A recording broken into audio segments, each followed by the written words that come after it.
not merely a psychological issue. It is a learning issue. Post-pandemic reality. COVID-19. During this time, mental health challenges accelerated. It was not that it was not there. Mental health issues were always there. But post-COVID-19, it enhanced. Students came out of their classrooms. Students went into the digital devices. Students lost their routine. Students were more socially involved. Developmental milestones were delayed. At the same time, we should also not forget, COVID was a time when many people lost their loved ones. That also created a lot of trauma. I myself lost my mother to COVID in the second wave. That trauma, if a child is going through, how are we helping that child? We were more focused on completion of portion in the digital devices.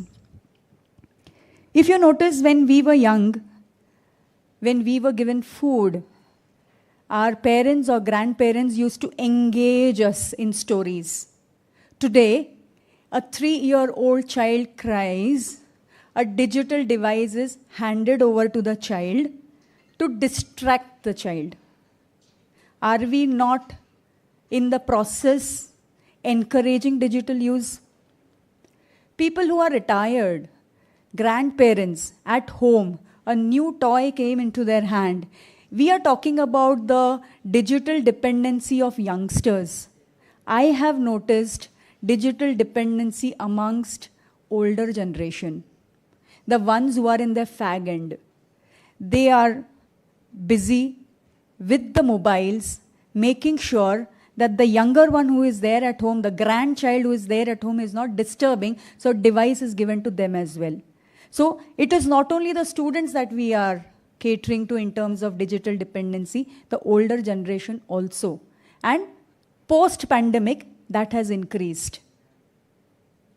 So when we are talking about mental health in today's time, we should not forget about teachers' well-being as well.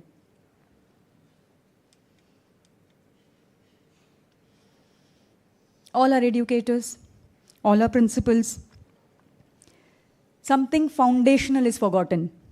No discussion about student mental health can be complete without discussing teachers' mental health. Across the world, educators are reporting rising levels of burnout, increased administrative demands, higher parental expectations, constant adaptation to technological change. When we were in the pandemic zone, our older students taught the senior teachers how to operate the digital devices because they were not native to that. They were so very comfortable using chalk and talk. The senior students actually stepped in to help most of us to use Zoom and Google Meet, and that is how classes. A burnt-out teacher struggles to sustain meaningful impact. If we genuinely care about students' well-being, we must equally care about our educators' well-being as well. The great educational question. It again comes back to our self-analysis. What is our educational system rewarding our students?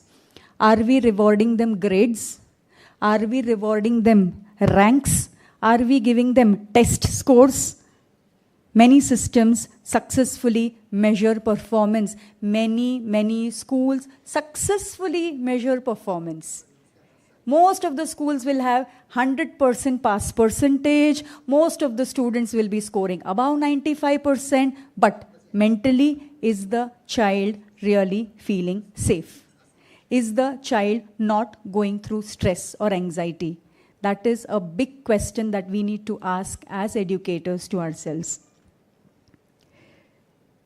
Why am I here? I'm a mental health advocate. I want the entire global perspective to change. For me, I would like to reimagine a school of the future. The school of the future cannot be defined solely by technology. Everybody is talking technology. Everybody is talking AI. Everybody is talking about academic ranking. Everybody is talking about good infrastructure.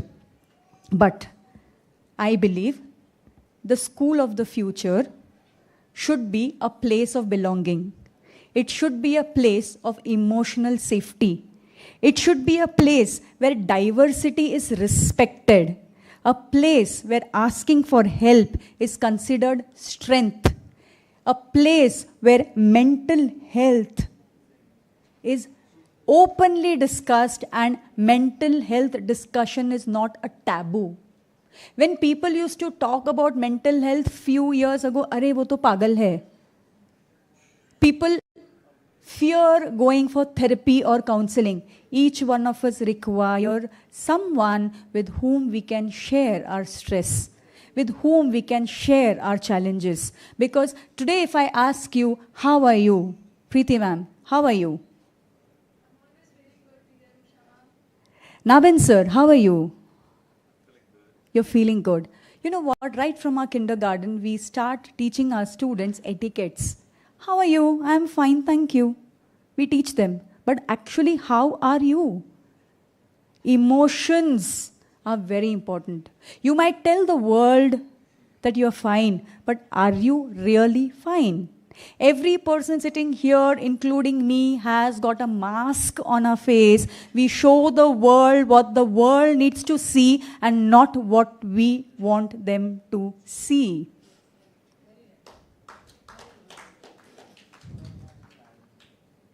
So the question is no longer, what does a successful school look like? The question is, what does a mentally healthy school look like? A mentally healthy school will prioritize students' voice. It will have parent partnership. It will have teacher support. It will have life skill education. It will have psychological safety. That means a meaningful human connection. A good leader need not have good subject knowledge. If you have good people management skill and you are zero in your subject, you will excel because you know how to deal with people. Because every institution, every organization is made up of people. Administrative knowledge, you require to be adaptable. You require to have an open mindset. You require to have inclusivity in your administrative skill. I hope everyone will agree to that. Encouragingly, many nations are now moving in this direction. I have been working with Sri Lanka, Singapore, Malaysia, Bhutan, Sweden, Denmark, Japan, and of course Nepal. Finland emphasizes student well-being and holistic development. Canada integrates socio-emotional learning into the educational framework. Singapore increasingly focuses on resilience and chapter development. Australia has expanded school-based mental health initiative. India, with the new Education Policy 2020, emphasizes on holistic and multidisciplinary growth. These examples remind us that educational transformation is definitely possible. This is what our current classroom looks like. When a teacher is entering into the classroom, the first thing that the teacher has to do is connect with the students. I hate online classes. I never enjoyed online classes. Until and unless I look into my child's eye and I know that the child is looking at me and able to understand what I am teaching or I am connected to the child, I do not enjoy my class. But are we doing that? There are so many children who feel left out. There are family pressures, there is stress, there is anxiety. Look at that child. He looks as if he is concentrating. But look at the thoughts. could be. These could be the thoughts.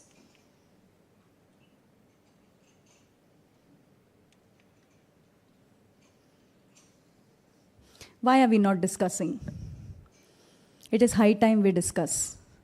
Mental health is not a silo issue. It's a global issue. That is the reason today I am here interacting on a global platform about why we should be talking about it. Mental health is everybody's responsibility. It is not just the responsibility of the counselor in the school. The security guard at your gates might also go through some mental challenges. The peon who brings a glass of water to you might also go through some challenges. The teacher in the classroom, the students in the class, the vendor who is providing you some stuff, they might be having some challenges. Until and unless you have a human connection, you cannot have a successful community environment. Mental health is a call for global action. Governments must invest. Educational institutions must transform culture. Teacher training programs must be included. And in teacher training program, as Dheeraj sir rightly mentioned, empathy in teaching should be included, because now we focus mainly on pedagogies, how to teach what you're teaching. But how to understand what the child is going through, what are the challenges the child is facing. Put yourself into the child's shoes and understand. Empathy. Parents. Involve parents in the process of awareness. Technology should be involved. Technology should be utilized. Communities should reduce stigma. As I said earlier, we used to talk about mental health and it used to be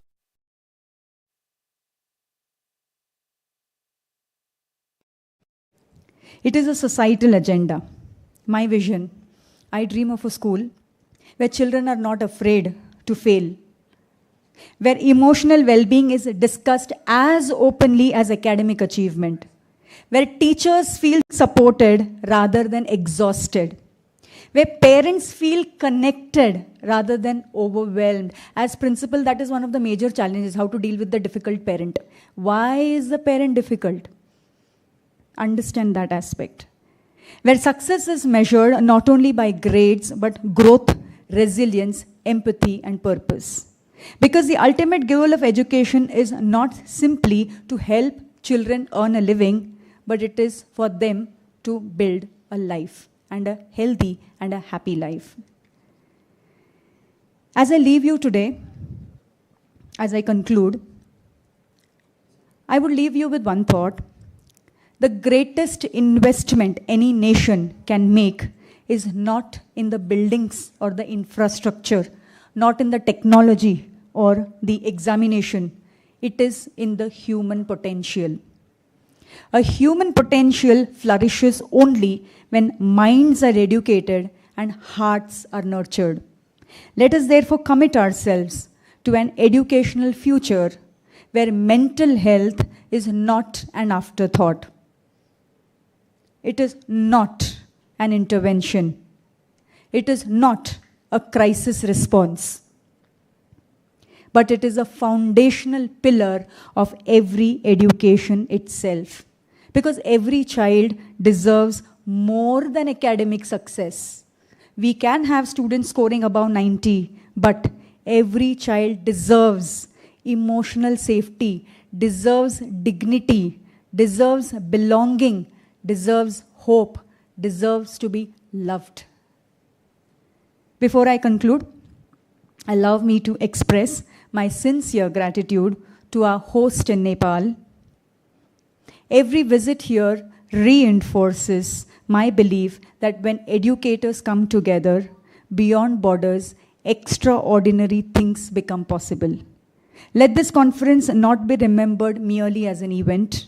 Let it be remembered as a platform where ideas become actions, where partnerships become stronger, where nations learn from each other. Thank you for your presence. And before I conclude, don't clap now. Before I conclude, I would request our very own Shyam sir to please come on the stage. with his better half, Miss Urmila. Please come forward. Now you can give them a big round of applause. Shyam sir, I am truly, truly grateful that you have actually hosted such a beautiful workshop, such a beautiful conference. And my dear mentor, nothing is complete without you. Dheeraj Mehrotra sir, with a big round of applause, I request Dheeraj Mehrotra sir to please come on the stage. I request Shri Ram sir to please come on the stage.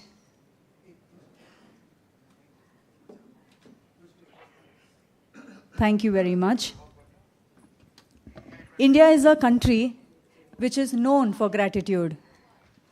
We cannot complete the show without saying a thank you. I have a small gift for everyone. Dheeraj sir, I would want you to put this to Shyam sir. Thank you so much. We can give them a big round of applause.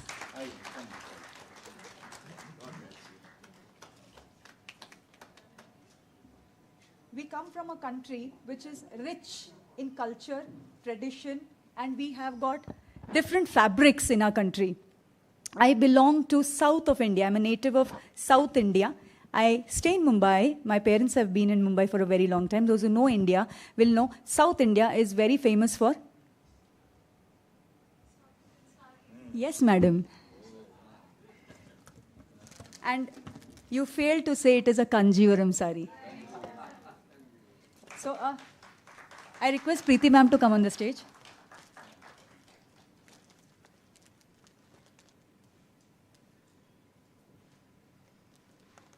A small token of love from whole of India.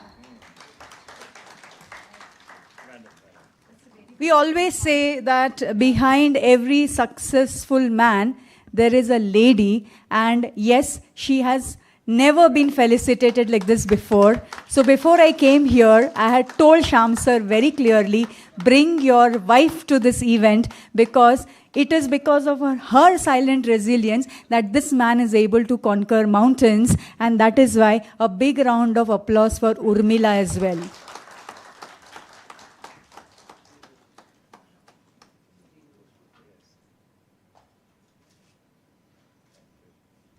My favorite person, Nabin. I have been telling you, there is a surprise for you, and I am in awe of the way he manages his scripts. I have never seen anyone with such good command over language in English, especially in Nepal. So big round of applause for Nabin. He has always been a great host. And Shri Ram sir, you might be wondering, why are you here? You are here to honor the man. So the man is invited. Nabin, please come forward. Sir, I request you to please come on the stage. The way Nabin is a great orator, everybody knows Swami Vivekananda. Swami Vivekananda is a great orator. Those who do not know about him, Google him. I want you to read every single page of this. You will be getting an MCQ question on this. Joking. So, Shri Ram sir, if you can do the honors. Nabin, come forward. Sir, come. You deserve it. Yeah, thank you, ma'am. I also deserve to be in the picture. Yes. Please. Honor, sir.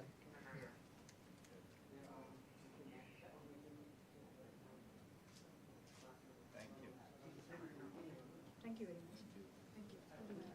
Thank you. Thank you, ma'am. Thank you. May today's discussions inspire meaningful change. May it strengthen our collaboration.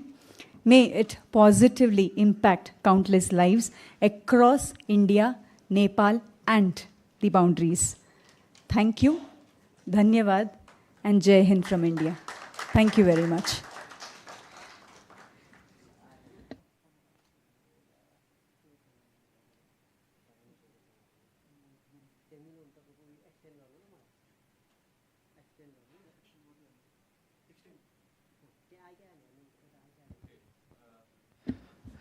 Dr. Usavati Sethi deserves a huge round of applause from our side. Thank you, ma'am. It was indeed an eye-opening session to all educators present here. Previously, we focused on English language speaking, grades, discipline, and hygiene. And now we have started to talk about 21st century education like creativity, communication, critical thinking, and more. She rightly addressed the very foundation that we need to build on every school, mentally healthy school, right? Let's always think about the mental health of our students, even teachers, as well as parents. This is indeed an eye-opening session for all educators. Even we educators sometimes may burn out with a lot of pressures, you know. Let's handle it tactfully. Let me pose you some questions. The next topic is on critical thinking. Are we teaching students what to think or how to think? Can a high-scoring student lack critical thinking? Does school reward obedience more than curiosity? Are grades helping or hurting critical thinking? These are some of the questions I've posed to all educators present here. And now, to discuss further on critical thinking is a path to wisdom, I'm going to invite Dr. Monica Malhotra. She is a distinguished educator, academic leader, and mentor, dedicated to excellence in higher education, associated with M.A. Conclave institutions. Dr. Malhotra has made significant contribution to teaching, student development, and academic advancement. With a rich experience in education and our forward-looking perspective on teaching and learning, Dr. Malhotra brings valuable insights into how institutions can adapt and thrive in an ever-evolving educational landscape. We are delighted to have Dr. Malhotra as the speaker of the day.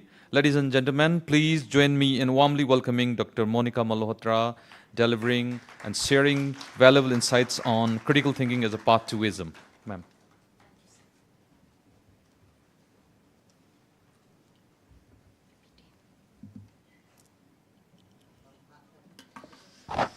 Warm greetings to one and all. So after sessions that has already been done significantly, I guess enough has been said and done. But still, there is always much to say and much to realize. We have discussed a lot. Now it's a time to realize. As per the panel discussion, there was a couplet in my mind, and I could not get the time to share it with you. When we talk about the education, when we talk about the educators, when we talk about the life. So I would like to quote two lines. I guess everybody have Hindi acquaintance. You will understand the Hindi also. So to start with the same, जिंदगी जीनी है तो तकलीफ तो होगी ही. जिंदगी जीनी है तकलीफ तो होगी ही, वरना मरने के बाद तो जलने का एहसास भी नहीं होता. Since morning, we are discussing about the problems, challenges, the shortcomings. Let's switch. It is a paradigm shift. Let's talk about the solutions. Let's talk about not the problems, but the way outs. Let me share a small story of 4 people with you. That's Not My Job is the title of the story. You might have heard. So this is a story about 4 people named everybody, somebody, anybody, and nobody. There was an important job to be done, like we have. And everybody was sure that somebody would do it. Anybody could have done it, but nobody did it. Somebody got angry about that because it was everybody's job. Everybody thought anybody could do it. But nobody realized that everybody wouldn't do it. It ended up that everybody blamed somebody when nobody did what anybody could have done. I'm sure you got to know that we are the somebody, we are the anybody, we are everyone. We have the questions along with the answers. So may I switch to our today's topic. So gratitude to the organizers. I would also extend my gratitude before I start to Mr. Anoop, who paves the way to reach this platform. So thank you. My topic of today is, as I told you, realization. We'll not ask, we'll realize. Very small, 14 slides presentation. But each slide will make us realize who we are, where we are, what we need to do. And the question how will depend upon you. Critical thinking as a path to wisdom.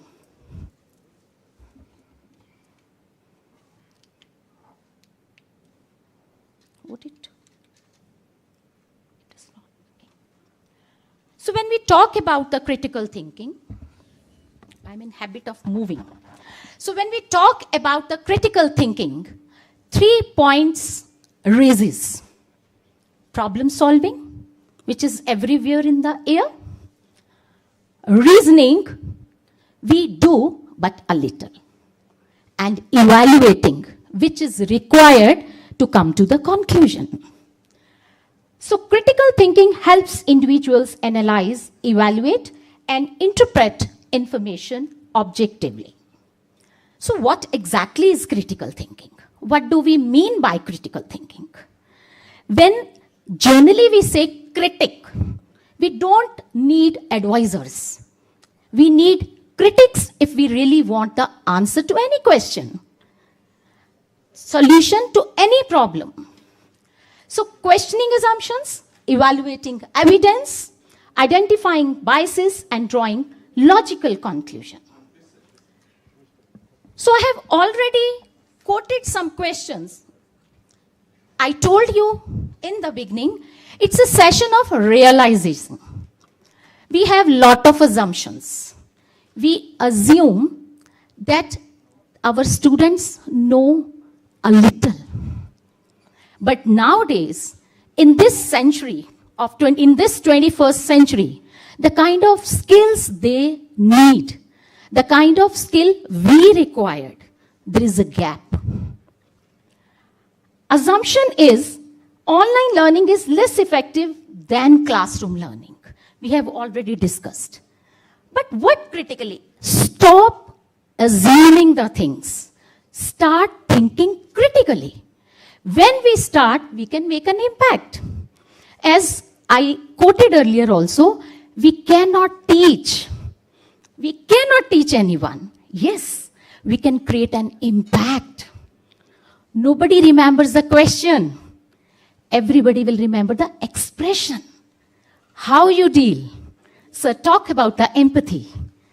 So can you recall the moment when you empathize with someone? Leave it. Don't think about others. Think about yourself. Did any time anyone have empathy for you? This is the moment of realization. So these are the questions. Good students always score high marks. Assume. Do you think marks are the only point to judge? Or examinations are the true acid test of the knowledge? Technology negatively affects education. Can technology also enhance learning experiences? It is just a practical. I will have a practical part for you also in my next slide. Older people cannot learn new skills. What evidence challenges this belief? Have you done your SWOT analysis? I guess either it is an organization or it is an individual. Before coming to the conclusion, we should do the SWOT analysis. Before initiating any venture, we should do SWOT analysis. We should know our strength. We should evaluate our weakness. Threat is little negative word for me. I just prohibit negativity. So I say challenges. So I switch this word. Instead of SWOT, I say SWOC. SWOC. Oh, opportunities everywhere. You will be given the opportunities earlier, in future also. Just grab it. Have the courage to grab. If you will grab, your students automatically will inherit this thing. Evaluating evidence. We always need evidence. Our justice needs evidence. If a student has scored less marks, but he was sure that he will get better marks, re-evaluation is there. And certain things have been exposed. I don't want to go deep into this. As I told you, I think negatively very little. We try to overcome the things. We are here for the solution. Evaluating evidences is the process of critically analyzing. I'll give you the opportunity to think critically after my story.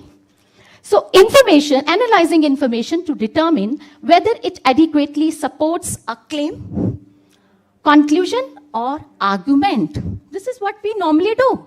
Before somebody deliver, we start weaving a question in our mind to argue, to challenge.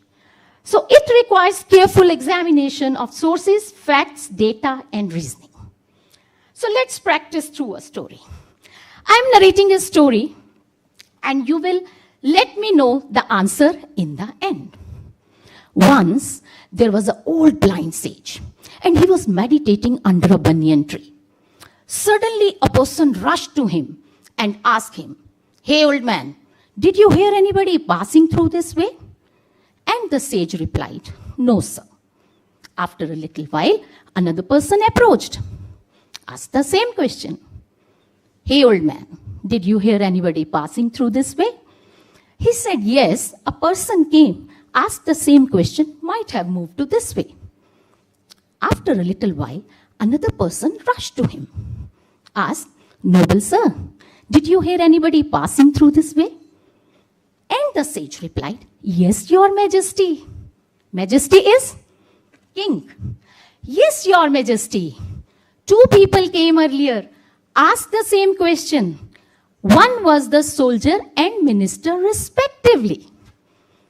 So now you have to tell me how he recognized." The majesty asked, "Noble sir, how did you recognize each of us?" Do you remember in the beginning I said the old sage was blind. So do you have this answer? How he recognized each of them? The first was soldier, second was minister, and the third was king. Can anyone tell me? Yes, sir? Asked for, did you hear? You did not say, did you see? He was a blind. How? Even then he recognized. Being blind, we have so many things. कि मेरे पास नहीं है, ये नहीं है. That's why I'm not able to. The hearing sense probably. Anyone else? Because all three persons addressed him in a different way. Perfect. Claps, go. See, I command one separate. There was a different command from my side. I did not say join hand, applaud. So there would be a different clap also. I'll teach you something. So, since I'm adult leader trainer also, you might have heard scouting and guiding. Have you heard anyone? Yes, I'm adult leader trainer. In that, we work on discipline. Even in schools, we work on discipline. I'll teach you one clap. It would be different. We are talking about critical thinking. We are talking about innovation. We are talking about thinking out of box. I'll ask you where the box is, but before we will do the clap. Because he has applause, must be there. It will be 3 times clap, and thrice we will do this. 1, 2, 1, 2, 3. 1, 2, 1, 2, 3. Did you get? We will clap thrice only. Claps, go.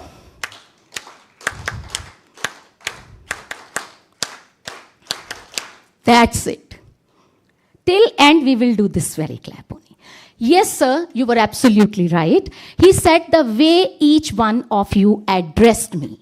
The first one was quite rude. He must belong to the lower category. The other one was a bit higher position. He must be a bit higher.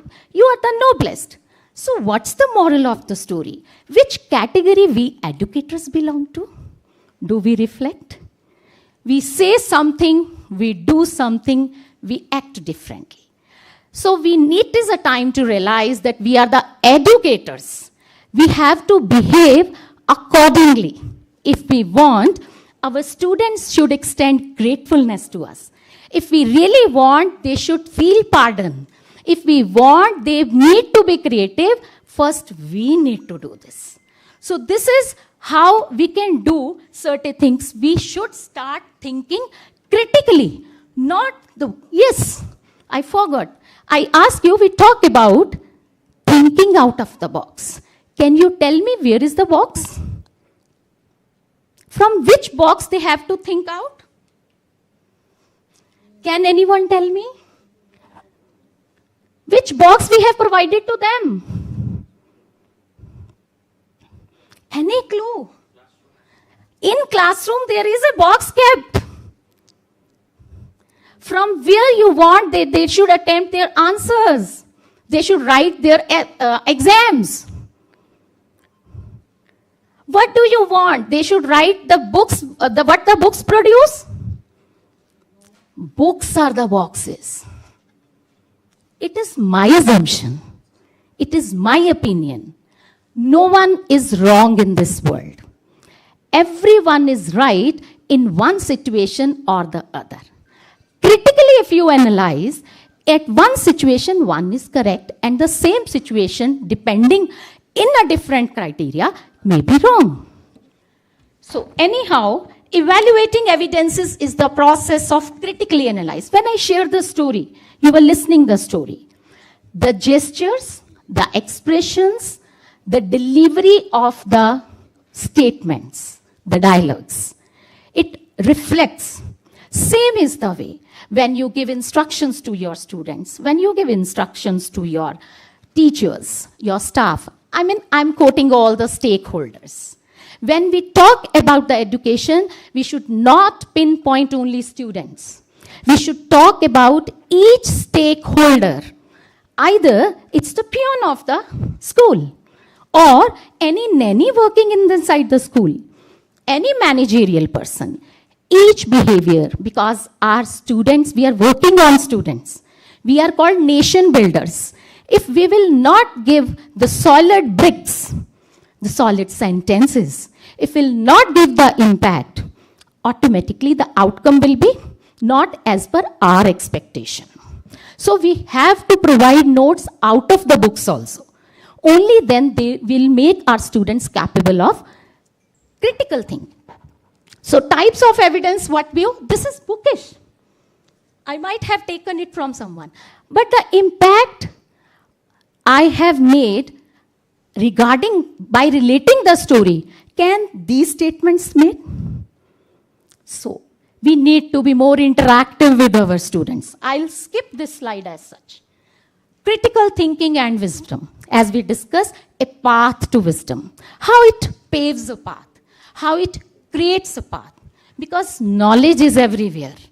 We have to choose what type of knowledge we need to acquire. There are different flavored fruits, dishes, even in lunchtime. During lunch, you have seen so many dishes were there. But we opt the one we like. So we have to develop that interest amongst our students. So wisdom is the ability to apply knowledge thoughtfully and ethically. We were talking about ethics. There must be some cultural differences also. Certain things which are acceptable here in Nepal or India might not be in other countries. Or ethically it would be wrong here, But in other countries, ethically it will be acceptable. So for what we are nurturing our kids, for what we are preparing them for, already it is quoted that we are preparing them for life. But what kind of life? So the benefits of critical thinking. It means throw the question to the students, let them answer. Don't say wrong. Don't say this is not the right answer. Let's start speak positively. I know the power of manifestation. I hope you all must be aware of. The manifestation, the affirmation. Even CBSE has introduced. During our morning assemblies, we have started the affirmation. And it is followed by the, because things resonates. Like here today in this session, in this conference, the word collaboration resonates. Time and again we are discussing. But are we really collaborating? So normally in my school assembly, we normally do, I am the best version of myself. Don't compare. And don't teach the students to compare with each other. No comparison. It's a time of collaboration. Problem solving automatically will be done if you throw question, if you give them time, if you give them space. Is it working, sir? Open-mindedness. This is what I have told you, acceptance. We should accept. There are, in my school also, a student has been, everywhere you will find the students get promoted till 9th grade. Till 8th grade we promoted. In 9th, we just sorted. Why? We are not keeping in view the future of the child. We are thinking about our result. If we start working the same from the KG section, I guess nobody will left behind. But anyways, there is always room for improvement. I find a student who was unable to attempt the question. What I did, I said, CBSE also about to start the open book exam. I started. I said, okay, no worries. Give him question paper, give him the book. Let him attempt. And the teacher said, ma'am, what the others will do, they have the ability. Means if he has the ability to read, somebody point out this also, students do not develop the reading habits, even they are unable to read a single sentence and comprehend it. They reaches up to 8, but the understanding is below. We have to work on those students. This critical thinking is meant for stakeholders. We need to think, out of 40 students in a class, we have 5 to 7 students to whom we are teaching. Rest, they are learning at their own pace because there is enough in the surrounding. The material, knowledge is everywhere, I told you. Ethical judgment, culture, diversity, I have already mentioned. Informed citizenship. Again, we should be informed what is ethical and unethical in our country. We should not compare it to other. That when I have been to other country, it was acceptable. Here it is not. See, from Nepal and India itself, people move to Western country. They change themselves. They adapt. They don't do the things which they do openly here. It means there is a capacity to reform oneself. And it will be done only after the realization. We cannot do. Only the realization can work on. Role in education, because we are talking about the education. Inquiry-based learning, discussion, projects, reflection, and experiential learning. In my school, what I did, I usually suggest, so I have my own experiences, so I would like to share those only. I'm not taking it from someone. Like, when we take the students, I told them, when you are taking for the visits to the students, visit to laboratory, visit to library, visit to the garden area, visit to principal office, visit to wherever. In this way, the students will learn my school. And while going, to make them focused, I'll have one activity for you also. What you need to say, count the steps. When you are moving from your class to your library, count the steps. Child will get discipline. And while coming back also, again count the steps. The steps which has been taken while leaving would be lessened or reduced when they will come back, because they get familiar with those steps, they get familiar with the route. We have to give them the road map, what they want to do, where they want to go. So, that is experiential learning. We took the students to the place and then asked them to write and rewrite. That's why, as per National Education Policy, the syllabus has been reduced. 5 plus 3 plus 3 plus 4 already implemented, introduced. In those 5 years, no doubt, parents are confronting that you have taught very less syllabus to them. But did you realize that students have become more confident as compared to the previous students? Everyday applications we need to check. Everyday applications we need to impart.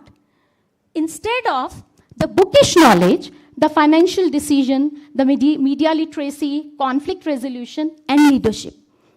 I guess when we talk about certain topics, they will think critically. They will it will trigger their mind.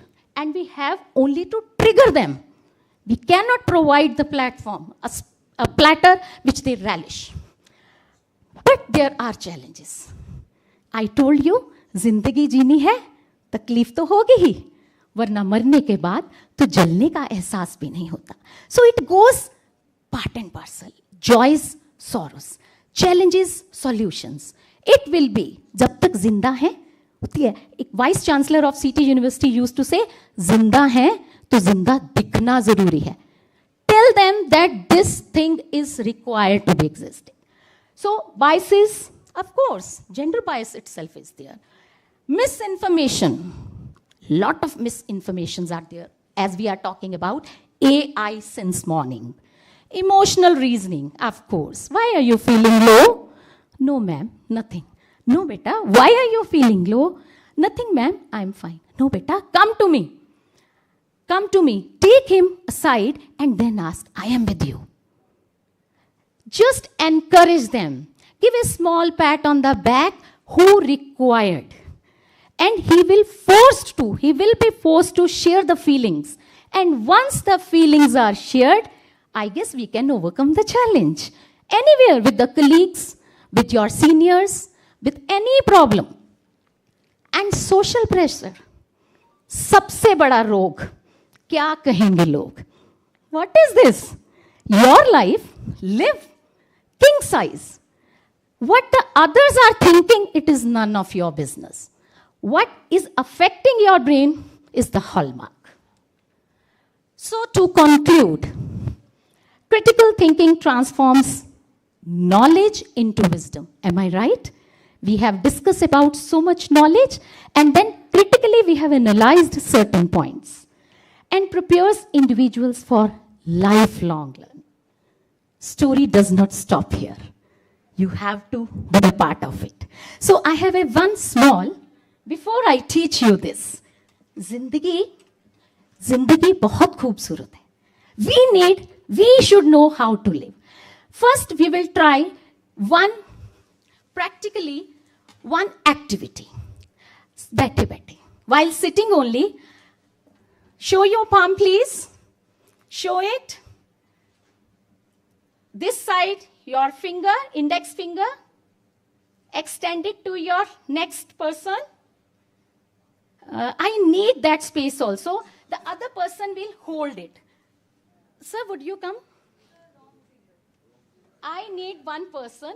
It's very interesting. And this critical thinking, this action, this session would be incomplete without this section. I need one more volunteer. One more volunteer, please. Anyone? Let me be. See, everybody will right hand with the index finger, left hand. With the palm. Sir थोड़ा मेरी distance पे आ ये हो गया ना आपने मेरी ये फिंगर पकड़ मैंने आपकी ये फिंगर पकड़ Is it done? This is the activity. Now leave. I say leave sir. I say 1, 2, 3. At 3, you will not allow me to hold your finger and I will get my finger. Oh. Okay? Critical thinking. Ah, Left, yeah. right brain. Okay. Okay? Keep it. No. Leave it. Yes. 1. You have to hold it. When I say 3, you will hold my finger. Okay. And I will not allow him to hold my finger. Okay. Got it. 1, 2, 3. Oh, yes.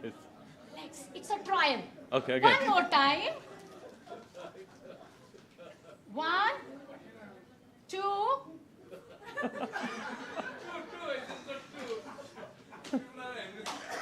Listening.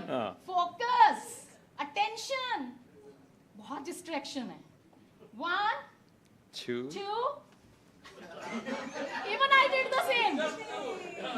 I hope you got the point. One last time. Okay. Okay. The man. Don't steer. Act. Do it. 1, 2, 3. Got it? What this exercise teaches you? Focus. Focus. Where we need to act. How we need to act. Here I need to hold. Here I need to keep it back.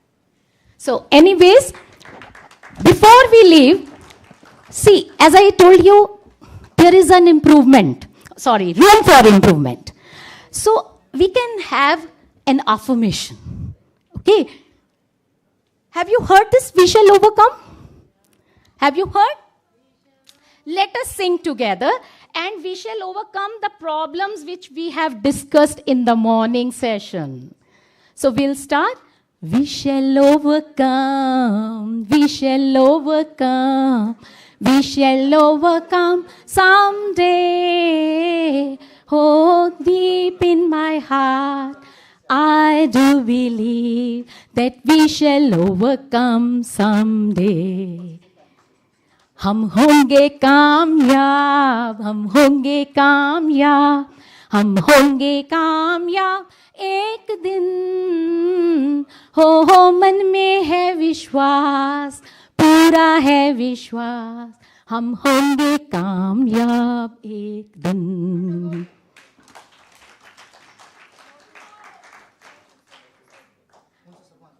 With more 4 lines. It is a matter of collaboration. आज मैंने सूर्य से जरा इतना कहा. आज मैंने सूर्य से बस जरा इतना कहा. आपके साम्राज्य में इतना अंधेरा क्यों भला? सुबह से बात करें ना. तमतमाकर वो दहाड़ा. मैं अकेला क्या करूं? तुम बेफिक्रों की नगरी में मैं भला कब तक लड़ूं? आकाश की आराधना के चक्रों में मत पड़ो. संग्राम ये घनघोर है. कुछ मैं लड़ूं, कुछ तुम लड़ो, कुछ मैं लड़ूं. So it's a time of collaboration. So before handing over dice to Sir, I invite Mr. Anup Kumar ji. We also have a tradition to extend gratitude to the dignitaries, to the organizers.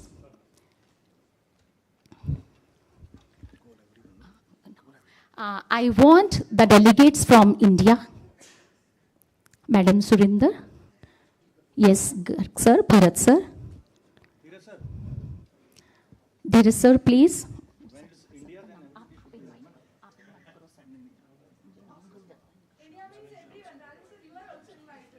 Shyam sir, please. Sir, it's from India. From India, whosoever is present. Please. Anyone from India?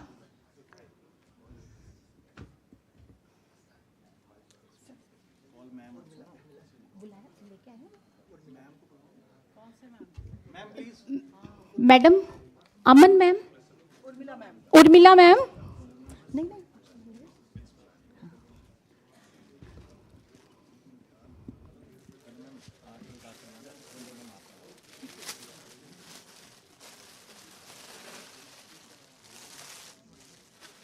This is Fulkari. As we are from northern region of India.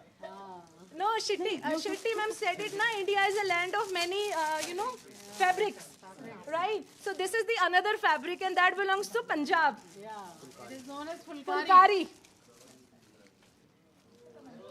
Yeah. Ma'am, it's your day today, right?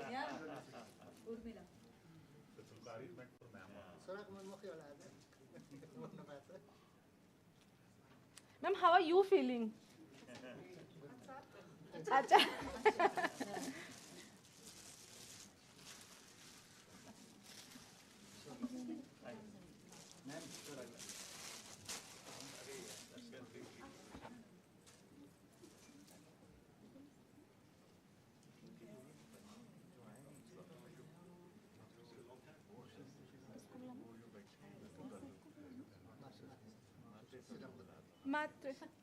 Matre sir, please. I'm sorry for that way.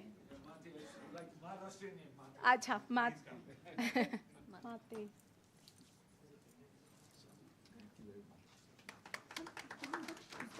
Sir, ma'am will be happy to get it from you.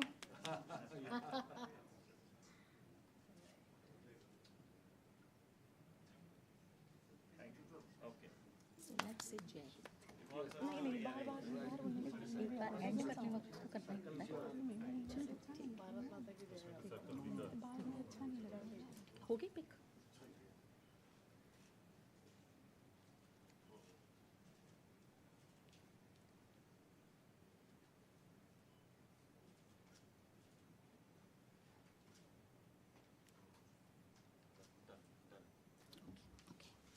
So thank you one and all.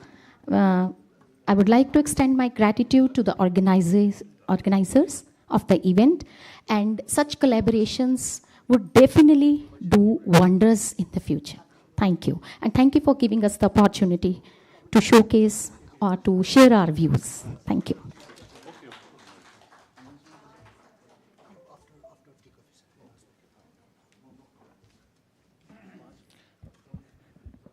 Thank you, Dr. Malhotra, for an insightful presentation on critical thinking. Accepting our invitation, the program, we have been accepting our invitation.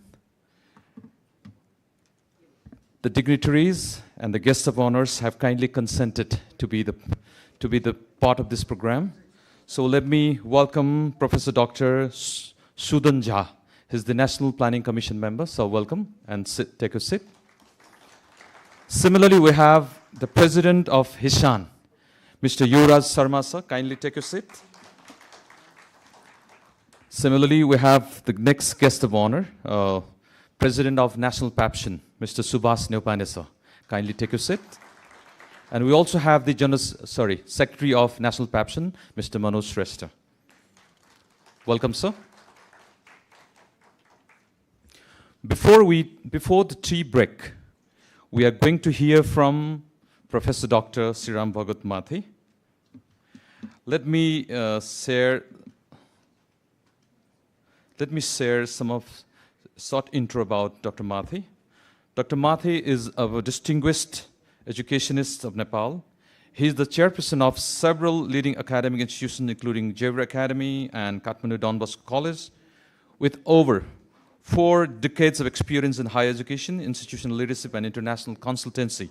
He has played a key role in shaping technical and management education in Nepal. A former dean of the Institute of Engineering, Tribhuvan University, he is widely respected for his contribution to academic excellence, innovation, and educational reform. So let us put our hands together to welcome Professor Dr. Sriram Bhagat Mathi. And his presentation is on the topic innovative education.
Okay, let me see.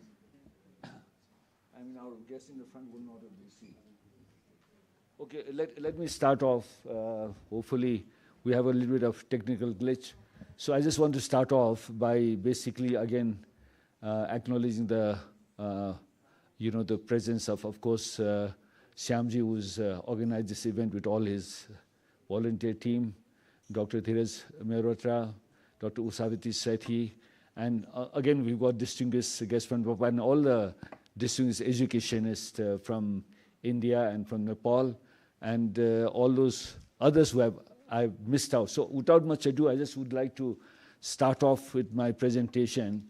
So my presentation is on innovative reforms in education.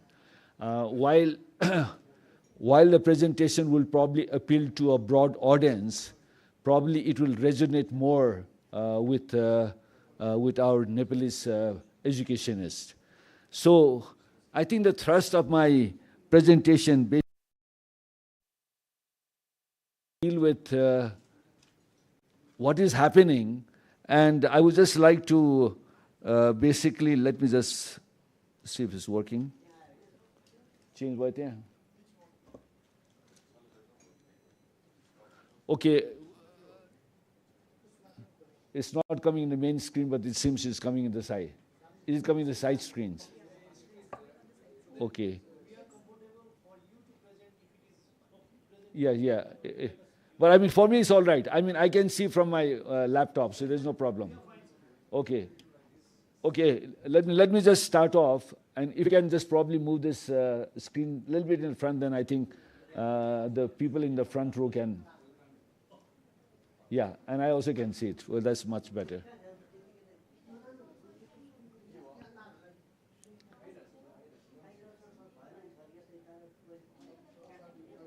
अलिकति मात्रै भयो पुग्छ तर उहाँले देख्नुहुन्न फेरि Okay, sure. Okay, I think it's all right. Let's not waste time. I think time is a constraint, so I'll just proceed.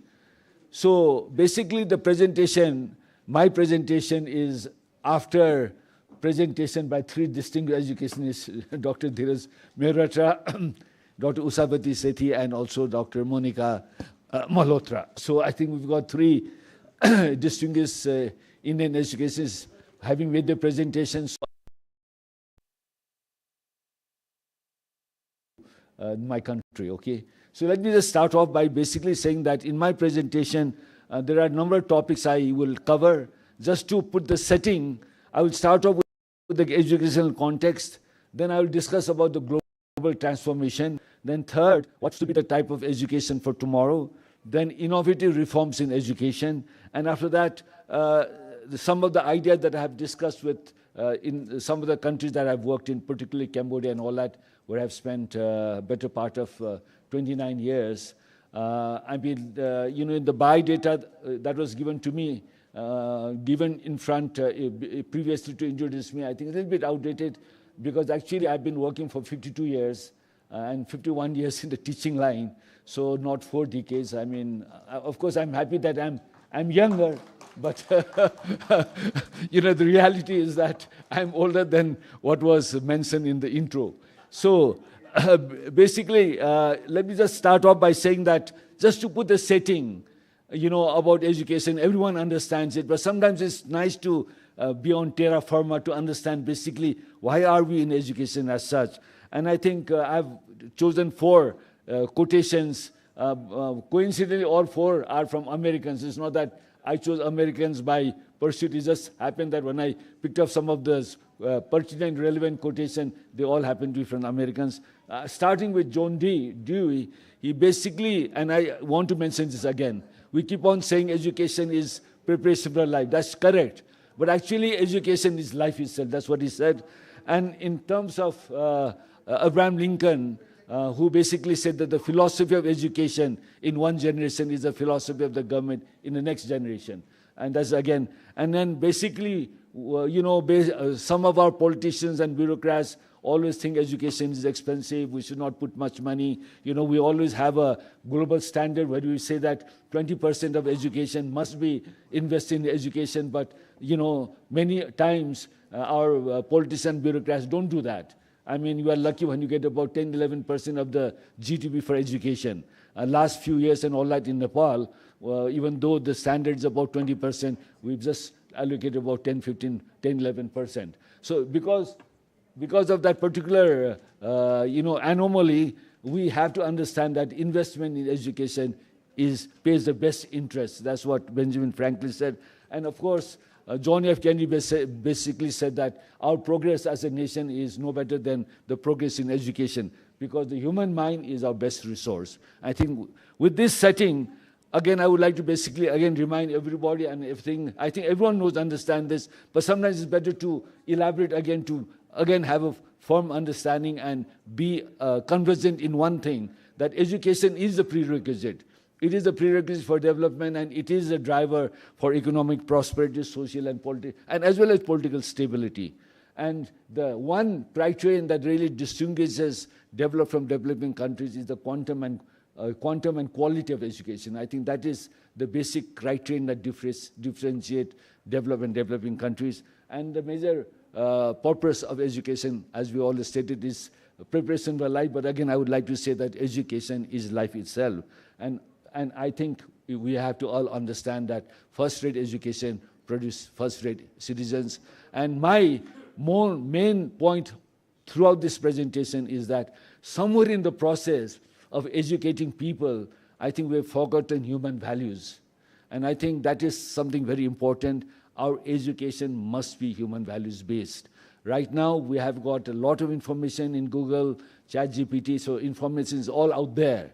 But basically, what we do not get is the human values part of it. We don't get the 21st century skills, and that is what we need to really emphasize in future.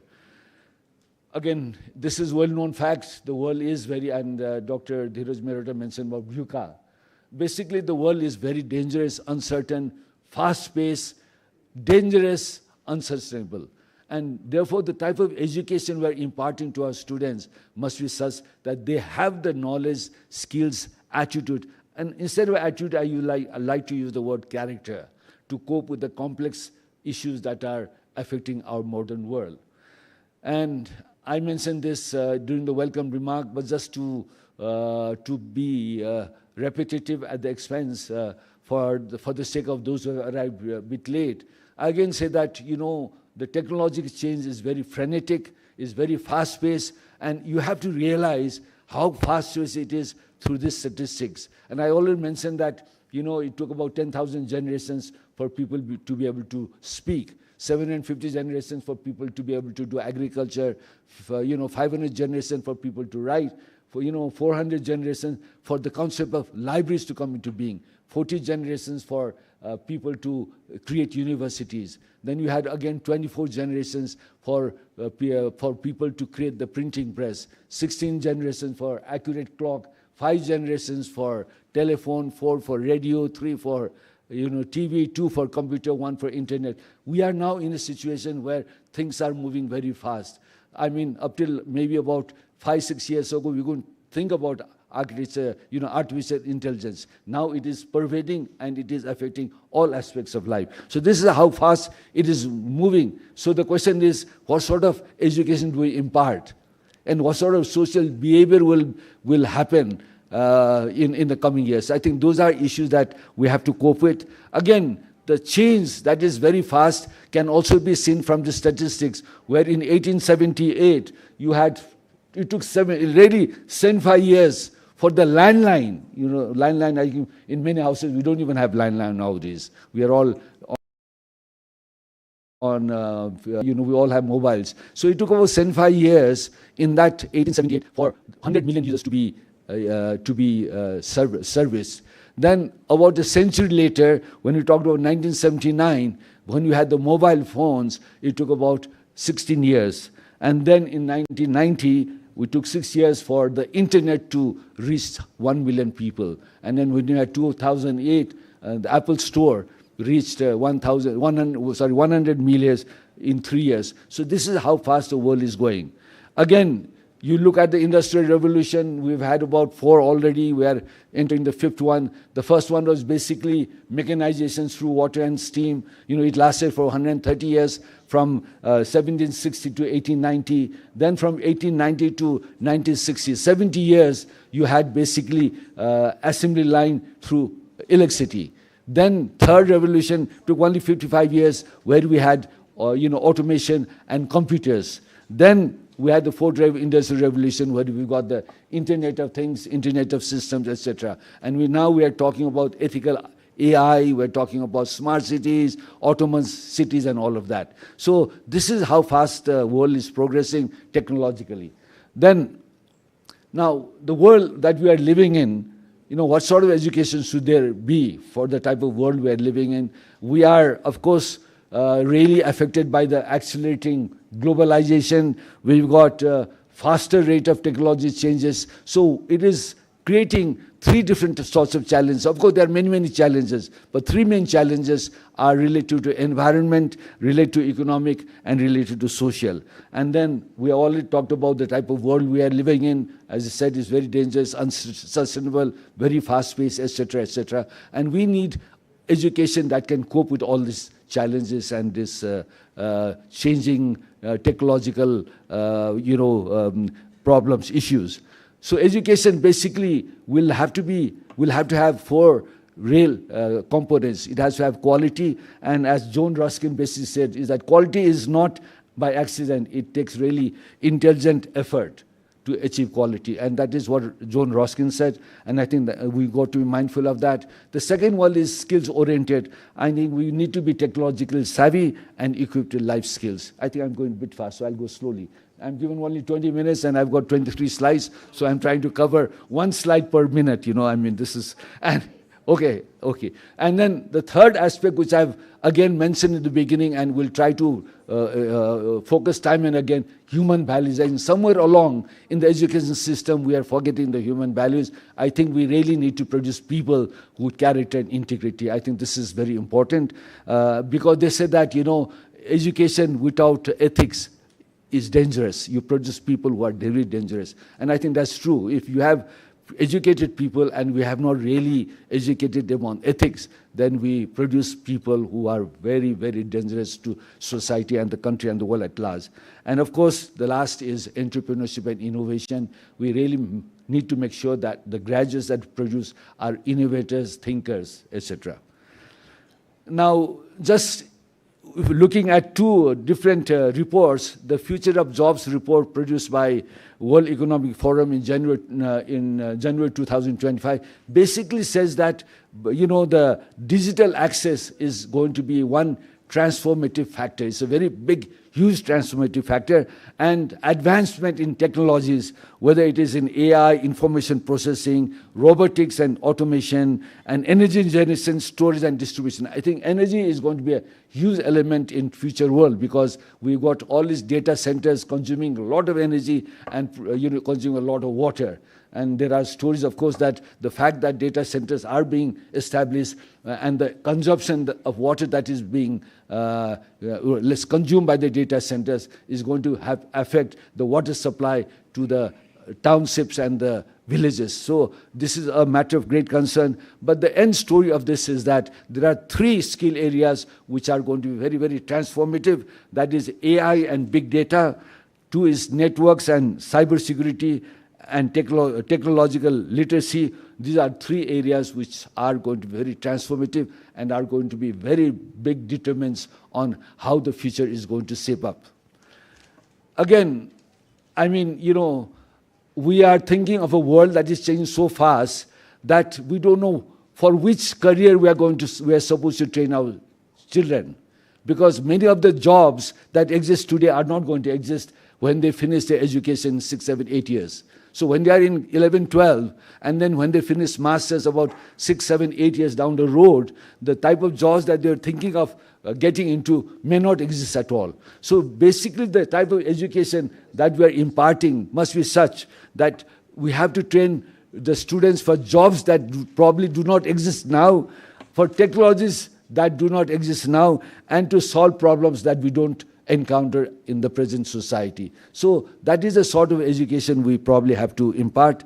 And again, naturally, what the saying is that whatever education we impart, have to impart 21st century skills. Because no matter what we do or which career we take up, there are two constants. The two constants are that we will have to work with people and we have to solve problems. And that is where the two C's come into being. For people, we need to collaborate and we need to be able to communicate. And to solve problems, we need to be critical thinkers. There's a question of creativity and critical thinking. But again, as I said, the the 4 C's must rest on 2 E's. For me, excellence is important, and like Aristotle said, you are what you repeatedly do. Excellence is not an act, it's a habit. I think we need to make excellence a habit, and the other is the ethics part. So the 2 E's must really support the type of education we are giving. And again, what is the education scenario at present? When you look at primary education, it is basically more on rote learning. It discourages analytical thinking, etc. We don't really teach them on how to think, how to question, etc. It's more on memory and researching whatever we learn during the exams. Secondary education, again, tends to be very much theory-based, and then tends to be sometimes disconnected from the real world. And the universities, many of them, I don't know about India, I think is going through a tremendous transformation. So I cannot speak for India, but basically in Nepal, our universities courses are really obsolete. They are irrelevant to what is happening in the world. World is changing very fast, and the courses are not keeping up with the changes that are occurring in the world. And then, of course, many of our universities, especially public universities, do not have the good infrastructure that is demanded from modern education. So, again, the scenario of now and future. Now, the characteristic of today's education is more on rote learning, but then I think we need to focus on now conceptualization, not the how, but more the why. Then secondly is the exams is very much focused again on recall of memory and, whatever we memorize, the exams are oriented to recall what you have memorized. I think it needs to go from exams to exploration. And the third is that our degrees are paper degrees. They are not really competency. They do not produce competent, skilled people who can be readily employed. And we use the word future ready. So basically our graduates must be future ready. And because AI is transforming the industry, we need to have a education system that can produce innovators, entrepreneurs, thinkers. So this is the type of education that will require. And again, if you look at the different scenario and compare what is existing now to what should happen, I think the rote learning part, which is very passive learning, the teacher teaches and the student listens. So the passive thing has to be active, and that's why we are talking about project-based learning, experiential learning, etc. Because the students have to learn by doing. This was stated by John Lee long time back. Dewey stated this, that learning is by doing. But somewhere along, when we made the curriculum, etc., I think many of us forgot that. And now we are coming back to the situation where we're saying, no, the best way to learn is by doing. So that is where the project-based learning and experiential learning is coming into effect. Again, the irrelevant curriculum, why we say irrelevant is that it is focusing too much on how, whereas we have to now focus into why. Innovative curriculum to enhance critical thinking and creativity. So this is the paradigm shift that we have to effect. The third is we have got very limited digital skills, and I think that has to be enhanced. And then we have got very limited choices, especially in universities. We have got very limited choices.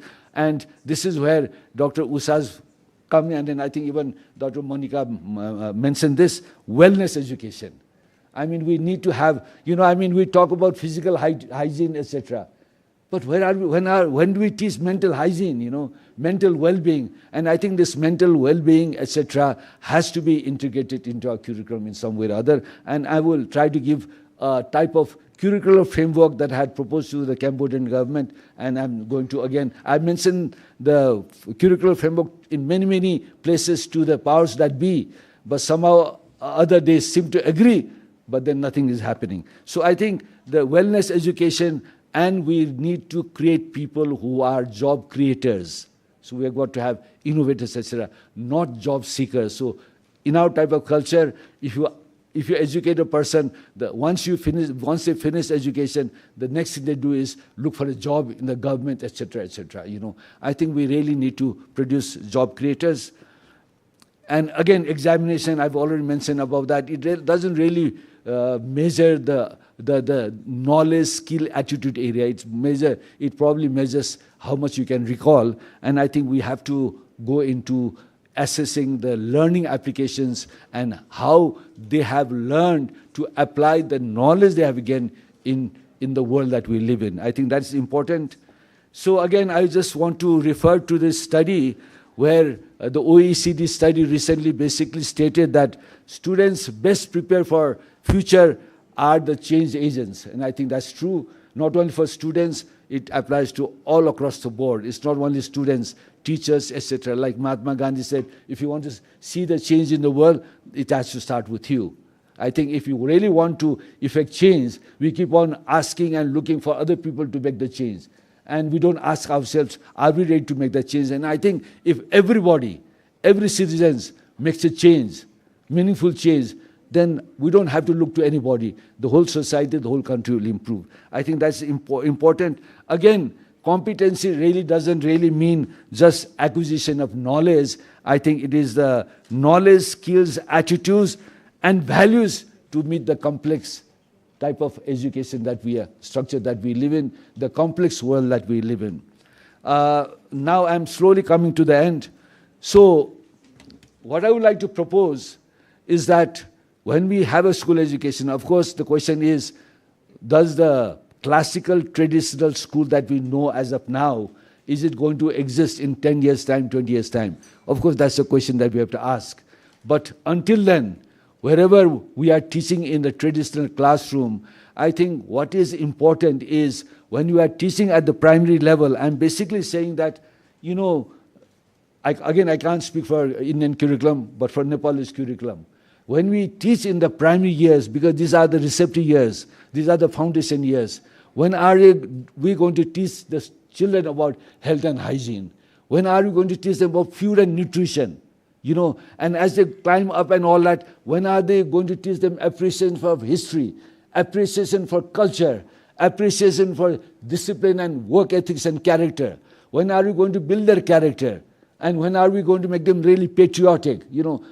Why are we not doing this? And then later on, when they go to upper secondary and all of that, I think we need to give them a taste of different career choices so that they are aware of the different career choices. And when they finish grade 12, they have a fairly good understanding of the different career choices, and they will make an informed choice after finishing grade 12 to go into the subject area that they are interested in. So I think this is something. At the same time, when we have the core curriculum, and I'm talking of these value-added courses like health and hygiene, food and nutrition, character building, etc. But there's also another focus skill areas, and I think without having to say it, we have to focus on IT and IT related. So I come to basically to the last, I think this is the last slide, where I basically said that there's a core curriculum and we have got value-added programs starting with health and hygiene, food and nutrition, appreciation of history, appreciation of culture, appreciation of discipline and civic sense, character building and moral values, and introduction of Holo courses. So these are the value-added courses.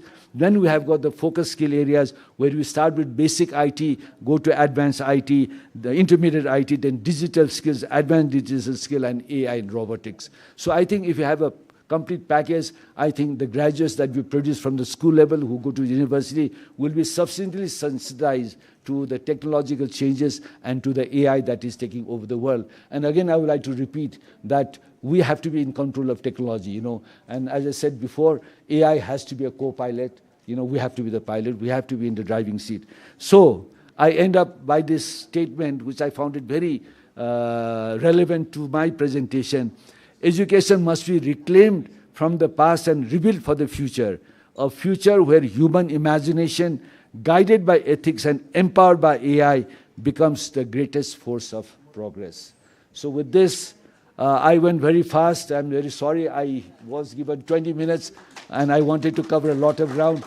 Thanks for a very patient hearing. Thank you very much. Thank you, sir. Thank you.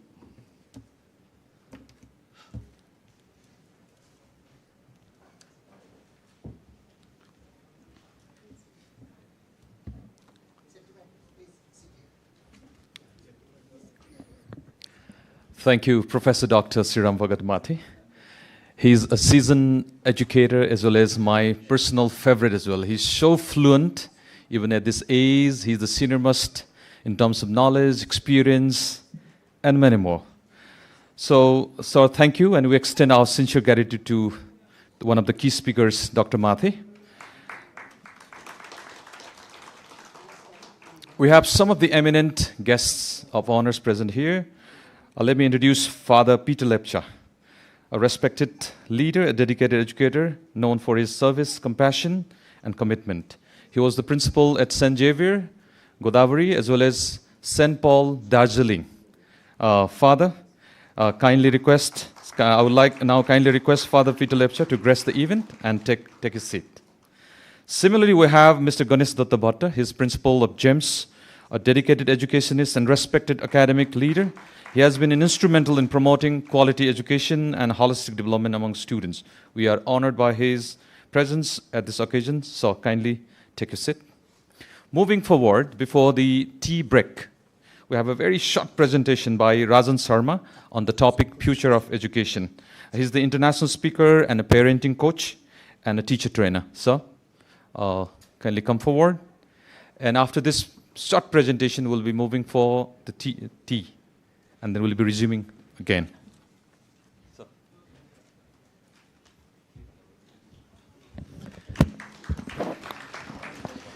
Good afternoon, everyone. Please bear with me, I'm between you and the tea. So, the MC has beautifully said that there's a quick presentation, a short presentation. I'll not stretch it for long. I can resonate with you people because teachers are not in the habit of sitting for long hours. We are the speakers.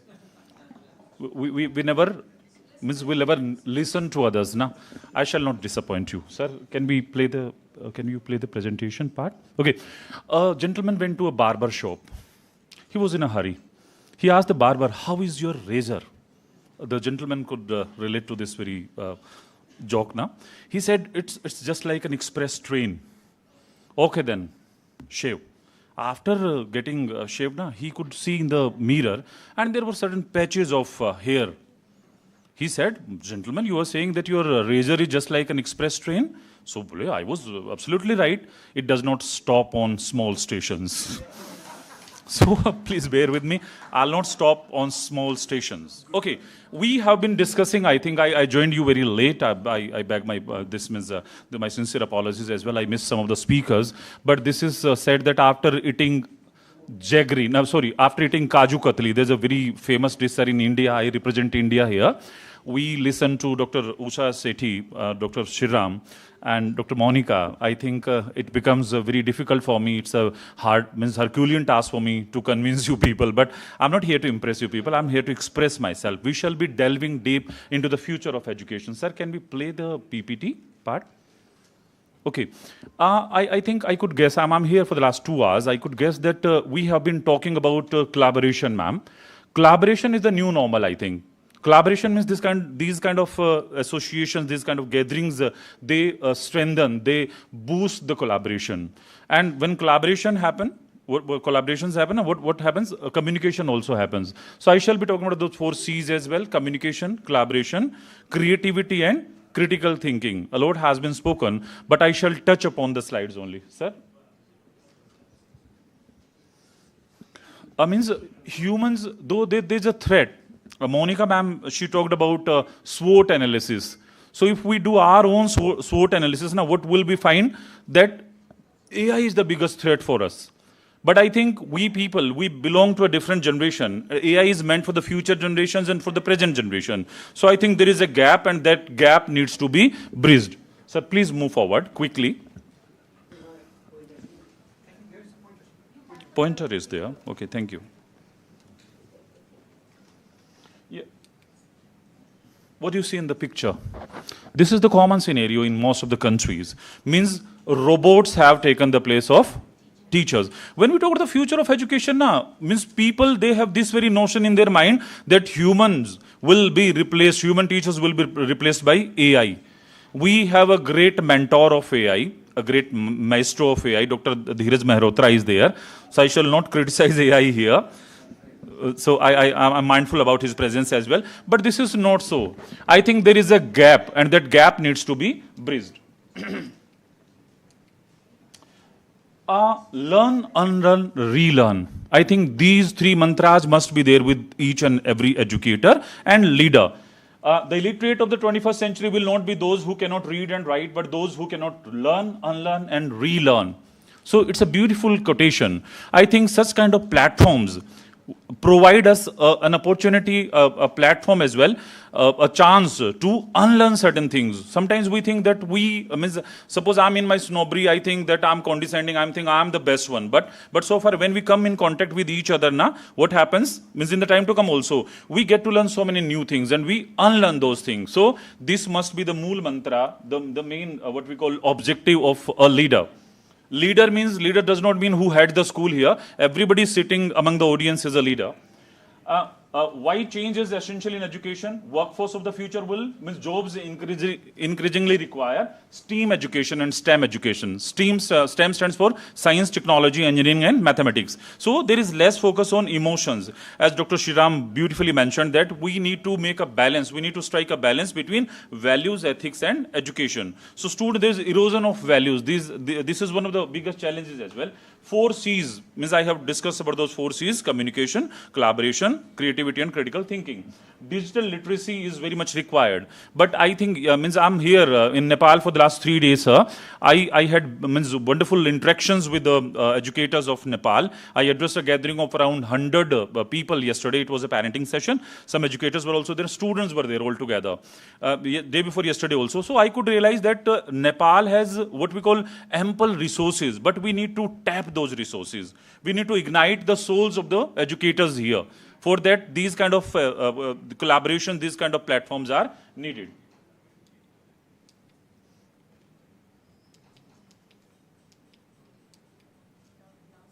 Okay. Yeah, these are some of the biggest challenges which will hamper our growth of school leaders, colleges as well, universities as well. Bombarding of information, then information overload, need for media literacy and information management skills. We need to grade the things. We must have that skill with us so that we can find what is false and what is real. Then grading and selection of information is also needed. These are some of the challenges which have already been discussed, I think: climate change, pandemics. But one more challenge is there. Before the pandemic came to the world, and beautifully we managed it. We isolated ourselves. We took medicines as well. We took booster doses as well. But one more pandemic will come in the time to come. That is the pandemic of alienation and isolation. So I think the mental health was beautifully discussed by Dr. Shetty. So I think we need to collaborate. We need to communicate in order to survive in the time to come in future. Erosion of values, requirement of solution-oriented learning. So I think this is the requirement of future education. STEM education has already been discussed. I'll not touch upon this very topic. Artificial intelligence means I don't have any right when Dr. Mehrotra is here. Virtual, no, sir. I'll not touch this very topic of mine. Then gamification, just let me come to the, impact on student engagement. If we collaborate together, if we have clarity in communication, what will happen? This will boost student, what we call hands-on learning and real-world applications if are adopted by the educators in the time to come. What will happen? This will help us in achieving targeted outcomes. Then increased retention through interactive experiences. So learning needs to be made more interactive, more collaborative, more engaging. And again, the onus lies with the teachers. Students, means flipped classroom, it's a new concept as well. Students learn the content at home and then they discuss that very thing in the classes. So this flipped classroom concept must be adopted by the teachers, by the schools. Blended learning, integrating online and in-person instruction also during Corona period as well. And sometimes when there is closure of schools, we resort to blended learning. Data-driven instruction using analytics to enhance learning. This, with the help of AI, this thing can also be achieved beautifully. Global competencies and future skills. Key skills are digital literacy, critical thinking has already been discussed.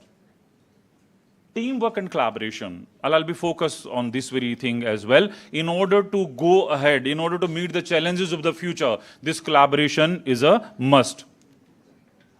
Then collaboration does not mean working together.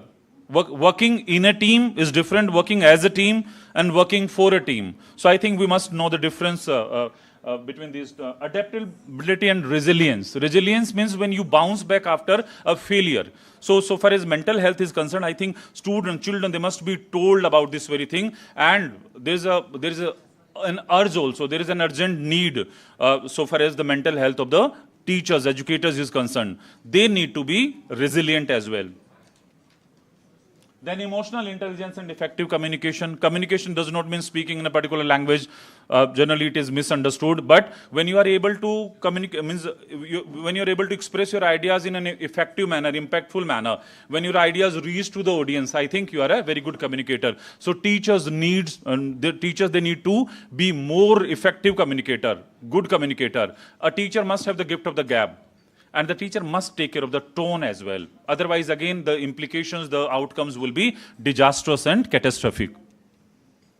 And why these skills matter? To prepare students to thrive in diverse, dynamic environments. The world is changing very rapidly. So in order to meet these challenges, I think empowerment, teacher empowerment is needed. My director always says that a school is as good as its teachers. So means again, teachers, they are the face of a school. Some barriers will be there. So we need to conquer these barriers as well. Resistance to change from traditional education systems. We may have some challenges from parent side. Parents, sometimes they will not be able to understand what is being said by the schools. So we need to collaborate with the parents as well. We need to take the parents in loop. So regular parents instructions must be there. Then financial constraints, lack of infra and resource limitations, need for teacher training and upskilling.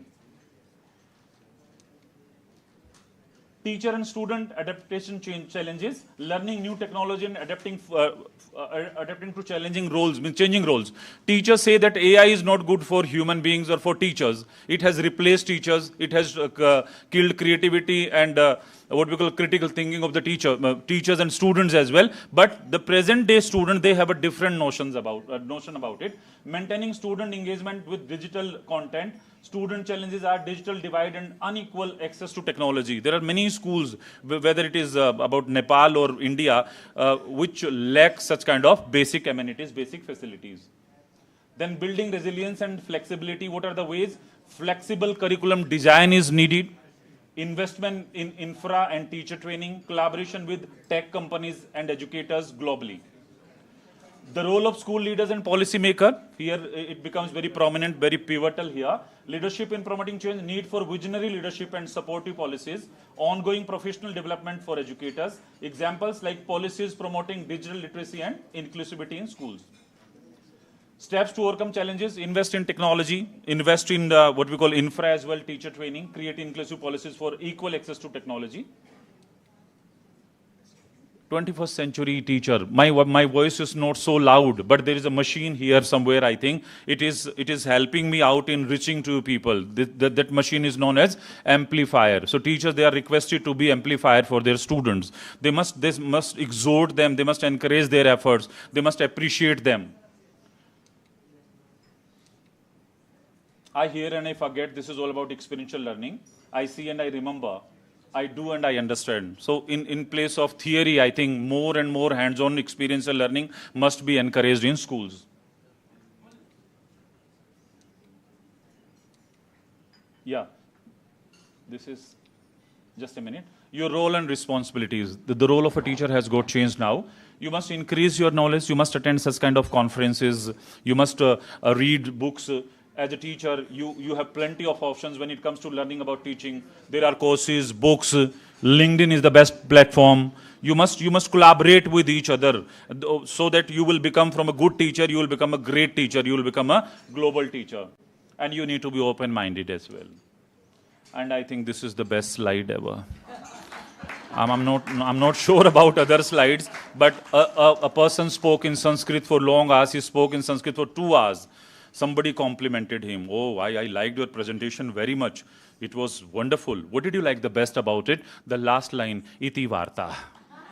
So I think, I'm not sure about it, whether you liked my previous slides or not. But I'm thankful to Mr. Anup. Where is Mr. Anup? Mr. Anup and Triple IT for inviting me here. Sir, I'm really overwhelmed with the kind of warmth and respect I'm gaining here in Nepal. This is my first visit, and by inviting here, I think the organizers, they have made my visit a memorable one. I would love to visit you again. Thank you so much, sir. God bless you all. Was it short, sir? Yeah. Thank you, sir. Thank you, Rajan sir, for your wonderful presentation. May I request all the dignitaries and guests to join the coffee? Please, sir. Sudan, sir.